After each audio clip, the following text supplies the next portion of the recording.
드디어 화려한 복귀를 한 봉청자 아니 우리의 임세라가 등장했는데요.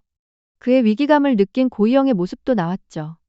거기다 25년 전 비밀을 모두 알고 있는 강대구는 결국 살해를 당했는데요.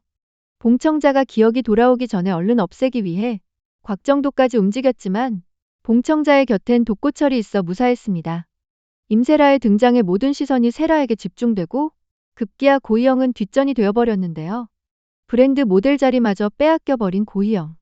그런데 그런 희영을 찾은 사블리는 자신을 잘라버린 희영을 찾아가 증거가 있다며 협박하는데요. 역시 이런 관계는 금방 헝클어지기 마련이죠. 사블리가 뭐 대단한 증거를 가지고 있을 것 같진 않은데 그래도 도움이 될 만한 증거일지 기대해봐도 좋을 것 같네요. 한편 서로의 마음을 비로소 깨닫고 있는 청자와 독고철이죠.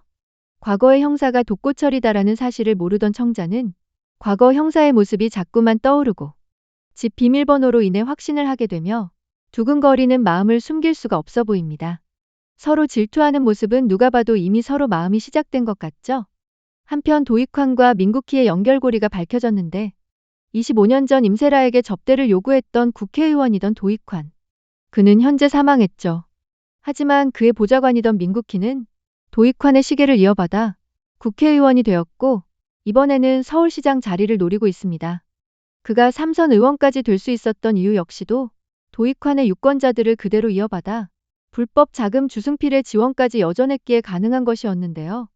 이번에야말로 모든 것이 들키고 실패를 맛볼 차례가 될 것 같네요. 거기다 봉청자의 조카인 봉다희까지 건드리려 했으니 이대로 그냥 넘어갈 수가 없겠죠? 데뷔조에 들어가고 싶던 봉다희는 접대 자리까지 가게 되는 듯 싶은데요. 강두원은 25년 전 일로 인해 주승필에게 협박당하면서 계속해 접대를 제공하고 있었는데 끊기가 쉽지 않은 상황입니다. 하지만 욕심이 과했던 다희로 인해 결국 수면 위로 모든 것이 드러날 예정인데 엄마가 자신이 연습생인 사실을 알게 되면서 마음이 다급해진 다희는 라일리가 가야 할 자리에 대신 가게 되는 것 같은데요. 물론 강두원은 애초에 다희를 눈여겨보긴 했죠.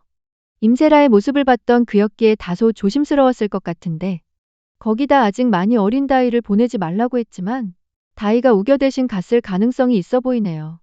그 사실을 알게 된 청자는 다희를 구하러 가다 계단에서 굴러 떨어지며 다치게 되는데요. 이때 머리를 좀 다친 것 같죠? 그렇다면 잃어버렸던 25년의 기억이 모두 돌아오지 않을까요? 기억이 어느 정도 돌아온다면 자신이 왜 이렇게 살아가고 있는지도 정확히 알게 되겠죠. 그리고 왜 그렇게 주승필과 민국희가 봉청자를 죽이려는 건지도 알게 되겠네요. 아마도 청자는 자신이 접대 자리에 간 것에 대해서 모두 밝히려다 이렇게까지 된 건 아닐까 싶은데요.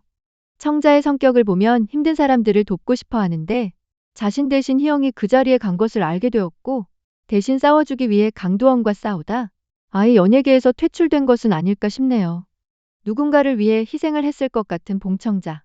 그게 정말 희영을 위해 그런 것이었다면 희영은 결국 청자의 마음을 알고 청자를 돕고 가장 좋은 친구로 남을 수도 있을 것 같습니다.